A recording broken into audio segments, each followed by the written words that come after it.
6 февраля в Москве состоится юбилейный турнир ACA 200 с участием 3 бойцов из Таджикистана. Давайте проанализируем их поединки. Первый поединок – Давлатман Чупонов против Богдана Плутахина. Чупонов – универсал, эффективный как в стойке, так и в партере. Плутахин – агрессивный ударник, делающий ставку на нокаут. Ключ к победе для Чупонова – избегать обмена ударами и использовать навыки дзюдо и самбо для перевода поединка в партер.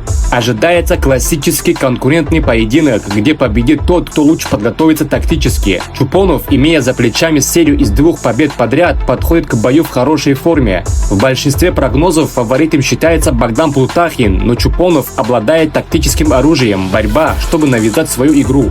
Далее Бигруз Зугуров против Махарбека Каргинова. Зугуров – агрессивный нокаутер, более 60% побед досрочно. Каргинов – высококлассный борец, контролирующий соперника и опасный в партере. При этом в последнее время он значительно прогрессировал в боксе. Сможет ли Зугуров навязать свой темп и дистанцию? Если поединок будет проходить в стойке, у Зугурова есть реальные шансы на победу. Однако Каргинов является очевидным фаворитом. Шансы у Зугурова есть, но они оцениваются как невысокие.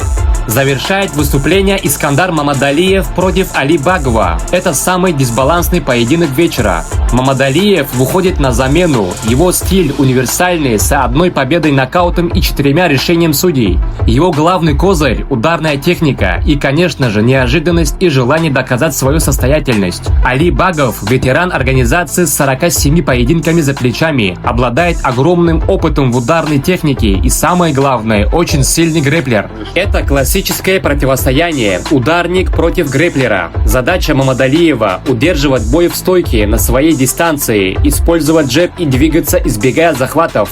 Его шанс – поймать Багова на точный удар, так как Багов уязвим к нокаутам. В целом, таджикским бойцам предстоит тяжелая работа. Их главные шансы – преподнести сюрприз и использовать свою специализацию. Пожелаем нашим бойцам удачи, верим в них!